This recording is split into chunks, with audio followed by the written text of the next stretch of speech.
इखलाक जो है जितने दरवाजे खोलता है मेरे ख्याल से और कोई चीज़ नहीं खोलता। रास्ते खोलने के लिए हमें एफर्ट्स करने पड़ेंगे आउट ऑफ पाकिस्तान इस वाल। हुकूमत से मेरी गिला शिकवा नहीं है, बिकॉज मैं समझता हूँ कि हुकूमत जो है वो 1947 से ही स्ट्रगल करती हुई आई है। आपको पता है जहाँ भी इंसान जाए एक्सपीरियंसेस एंड दरवाजे सिर्फ तब खुलते हैं जब आपके साथ किसी का कोई कनेक्शन हो। और इतना कनेक्शन ये नहीं कि आपकी दोस्ती यारी हो पुरानी। इखलाक जो है जितने दरवाजे खोलता है मेरे ख्याल से और कोई चीज़ नहीं खोलता। मेरी एक्चुअली हुआ क्या था कि जो पूर्णा है she is a lovely person, जो इसकी लीड है, आपको पता है दिल से दिल को रहा होती है तो एक कनेक्शन हो गई। उन्होंने मुझे 11 साल बाद मैसेज किया कि हाँ मैं एक शो कर रही हूँ call daily boys and would you like to may be interested in doing some clothes. I mean उनको कोई ज़रूरत नहीं थी कहने की। आई डोंट थिंक कि उनको किसी के डिज़ाइनर्स की या शो को डिज़ाइनर्स की कमी थी। हमारे आपको पता है पड़ोसी मुल्क के बड़े लोग जो हैं वो वहाँ के लिए काम कर रहे होते हैं। मगर आपने पूछा कि कैसे जाना हुआ, इसलिए जाना हुआ because I met a wonderful person. मेरी इमीडिएटली उनके साथ एक मुलाकात में दोस्ती हुई एंड 11 साल बाद भी she remembered me. So I guess Ikhlaq की जीत हुई। कपड़े बनाते हुए बहुत क्लियर इंस्ट्रक्शंस थी कि ये जो हमारी ऑडियंस जो उस कैरेक्टर को समझ सके। बिकॉज आप याद रखें कि जो कपड़े वो पहन रहे हैं वो एपिसोड 8 और 9 में पहन रहे हैं, यानी कि पूरा शो जो है उसके कैरेक्टर डेवलपमेंट हो चुकी है। आपने हर कैरेक्टर को बनते हुए अंडरस्टैंड करते हुए देख चुके हैं। और जो पूरी कल्मिनेशन जो है वो शादी का सीक्वेंस है जो लास्ट 2 एपिसोड में है। एंड वहीं पाकिस्तान का सही कल्चर उनको नजर आना है। मगर उस कल्चर के अंदर कुछ ऐसी कैरेक्टर है जो हमारे शायद सियालकोट, मुल्तान और ऐसी जगहों पे इस तरह का कट ना पहने। वो लड़की की चाहत फर्क है। जो हमारी मेन कैरेक्टर है लकी, वो हैं तो पाकिस्तान की, मगर उनके दिमाग में जो मुझे समझाया गया था उनके अंदर अभी सिंडी क्रॉफर्ड और बियांका जैगर 1990s का फैशन है। तो वो हर चीज़ पहनती हैं ज़रा वेस्टर्न एलिमेंट के साथ, मगर वो ईस्टर्न भी बड़ा पसंद है। वो पावर भी दिखाना चाहती हैं। जो लड़का है वो बहुत शौकीन मिजाज का है, उसको पैसे खर्चने का शौक है, उसको ज़रा सा कुछ ओवर द टॉप चाहिए। वो अल्लाह भी जो है वो ज़रा सा बड़ा पहनता है, वो अपनी पहचान दिखाता है। All of these things were very clearly marked out. और ये जब जर्नी होती है ना, जब आप खुद कर रहे होते हैं तो आप खुद ही सोच रहे होते हैं। जब आपके साथ एक कॉस्ट्यूम डिजाइनर, कॉस्ट्यूम टीम भी, प्रोडक्शन, ये सब कुछ कर रहा हो, वो इंस्ट्रक्शंस आई थी, फिर हमने कपड़े बनाए थे। अच्छा, जब मैं सेट पे था तो मुझे ऐसा नहीं फील हुआ कि मैं एक ही पाकिस्तानी ओरिजिन हूँ। उनका राइटर जो था वो पाकिस्तानी था, उनके एडीज पाकिस्तानी थे, उनके अंदर इतने एक्टर्स जो थे वो पाकिस्तानी थे।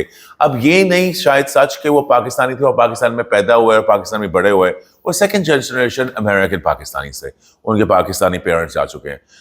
वहाँ अगर आप बाहर जाएं तो उनको इसमें और हमारे जो पाकिस्तान में रहते हुए पाकिस्तानियों में कोई फर्क नजर आता नहीं है। बिकॉज वो फिर भी अपने आप को एसोसिएट करते हैं पाकिस्तान से भी, और उनके अपने नया जो उन्होंने जो चूज किया फ्यूचर वहां से भी।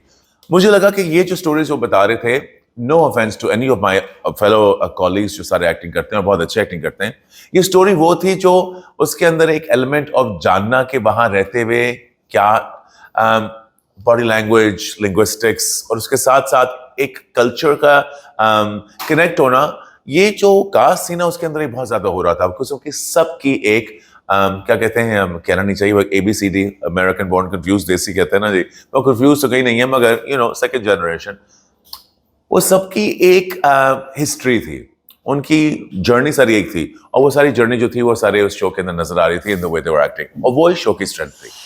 आई होप कि हमारे रास्ते बहुत जगह खुलें, मगर रास्ते खोलने के लिए हमें एफर्ट्स करने पड़ेंगे आउट ऑफ पाकिस्तान इस वाल।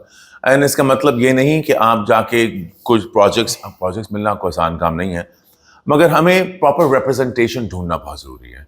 चाहे वो हॉलीवुड में हो, चाहे वो मिडिल ईस्टर्न सिनेमा में हो, चाहे वो नॉर्दर्न अफ्रीकन सिनेमा में हो। हम लोग क्या है कि हम लोग सिर्फ सोचते हैं कि एक दो साइड्स हैं, एक हमारे पड़ोस मुल्क और एक वो। There are so many different avenues, Turkish cinema and Turkish television. हमें सही रिप्रेजेंटेशन की ज़रूरत है, और हमें इसको एक सिर्फ यहाँ की लोकल बिजनेस को सोच के नहीं हमने सोचना, हमने इसको एक्चुअली एज ए करियर अगर सोचना है तो हमें वो रिप्रेजेंटेशन ढूंढनी पड़ेगी। ये बहुत बड़ा एक टफ सवाल है।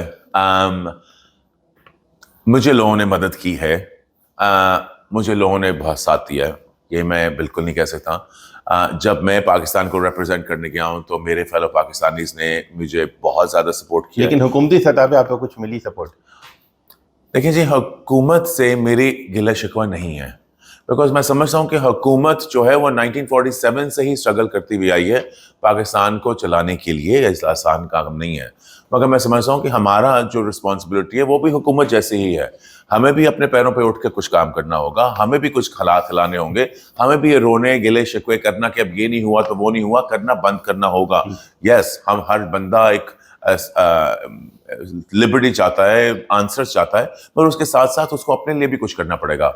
तो मैं पाकिस्तान से ना खफा हूँ, ना मैं अपने मुल्क से ज़्यादा खफा हूँ, और ना मैं अपने जो बाहर के लोग रहते हैं उनसे ज़्यादा खफा हूँ। हाँ, मगर ये मैं सुनता हूँ कि यस, हमारे पड़ोसी मुल्क जो है एक दूसरे की ज़्यादा मदद करते हैं, मगर मैं क्योंकि ऐसा एक्सपीरियंस किया नहीं, मैं ये कह नहीं सकता। अगर आप प्लान देखें तो बनाना मैंने सिर्फ एक ड्रेस था, सारे नहीं, वो करते करते सारे हो गए। फिर मैंने सिर्फ भेजने थे, जाना नहीं, फिर उन्होंने मुझे बुला लिया, वहां मैंने रहना था कुछ घंटों के लिए, कुछ दिनों के लिए नहीं।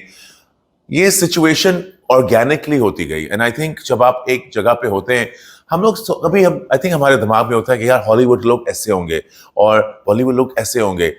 लोग तो लोग होते हैं ना जी, हर इंसान तो इंसान है, वो हर अल्लाह का बंदा है। उसने आप अच्छे होंगे, आप उनके साथ काम कर रहे होंगे, एक मजा आएगा, वो लगा था यार अब ये भी कर लेते हैं, ये भी कर लेते हैं, ये भी कर लेते हैं। आई थिंक मेरी जिंदगी में जो भी अपॉर्चुनिटीज आई ना वो इसी वजह से आई हैं। मैंने कभी कोई ना पावा लगाया ना किसी को फोन किया है, तो मुझे करना जरूरी नहीं हुआ। जब मैं बातें कर रहा था, director is like, oh, why don't we get you in this and the outfit, and that's how it turned out to be so beautiful. नहीं, वो जो मैंने जो आउटफिट पहना हुआ है ना, वो जो पहना हुआ वो मेरा आउटफिट ही नहीं है जो मैंने अपना पहना हुआ है, बिकॉज मैं तो अपने आउटफिट सारे दे चुका था। They got an outfit, they had an outfit, they got me an outfit. जो मैंने अपने उस एपिसोड में पहना हुआ है वो मेरा नहीं है, इट्स फ्रॉम अनदर डिजाइनर। मैं वहां मैंने बहुत एंजॉय किया, अलग सीखा, मगर मैं यहाँ भी बहुत एंजॉय करता हूँ।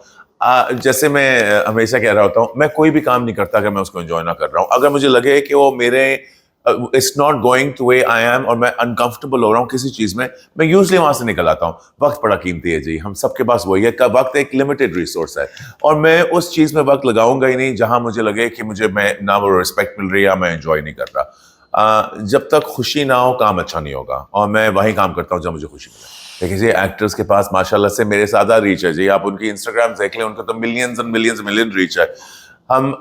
मैं उनकी क्या मदद कर सकता हूँ, मगर मैं सिर्फ ये कह सकता हूँ कि अगर हम इकट्ठे मिलके चलें और इकट्ठे एक दूसरे को पुश करें और इकट्ठे एक दूसरे को रिप्रेजेंट करें तो बहुत कुछ हो सकता है। मगर हम यहाँ बैठ के सिर्फ नहीं कर सकते, हमें इंटरनेशनल रिप्रेजेंटेशन चाहिए, और वो करने के लिए हमें खुद कोशिश करनी पड़ेगी।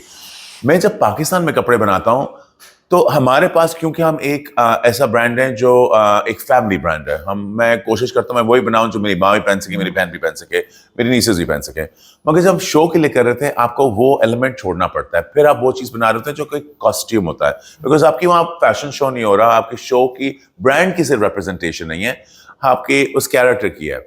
मगर एक चीज जो मैंने चेंज नहीं की, और मैंने उसके ऊपर ना उन्होंने मांगी चेंज और ना मैं करना चाह रहा था, वो थी हमारे क्राफ्ट के अंदर। हमारे पास आखिरकार सबसे बड़ा जो एक सीक्रेट वेपन है ना पाकिस्तान का, वो हमारा क्राफ्ट है। हमारी एम्ब्रॉयडरी, हमारी कारीगरों का हाथ, हमारे टांके वो ऐसे हैं जो मैं समझता हूँ किसी और जगह पे नहीं है, और मैं ये बड़े कॉन्फिडेंटली कह सकता हूँ। हमने उन चीज़ों पे बिल्कुल भी वो नहीं किया, कॉम्प्रोमाइज़ नहीं किया, और उसके अंदर सबसे ज़्यादा मज़ा है। और आपने जो मेरे सोशल मीडिया पे भी देख रहा होगा, मैं बार बार अपने कारीगर को शुक्रिया अदा करता हूँ, बिकॉज इस वक्त जो दौर है, AI, आर्टिफिशियल इंटेलिजेंस, मशीनी एम्ब्रॉयडरी, ये हम अपने क्राफ्ट को लूज करने लगे हैं, जो हमारा सबसे बड़ा सीक्रेट वेपन है। और यहाँ चाहे मेरे डिजाइन एस्थेटिक्स जरा सी फर्क हो कैरेक्टर के लिए, मगर मेरी एम्ब्रॉयडरी मेड इन पाकिस्तान थी, and that was what was important.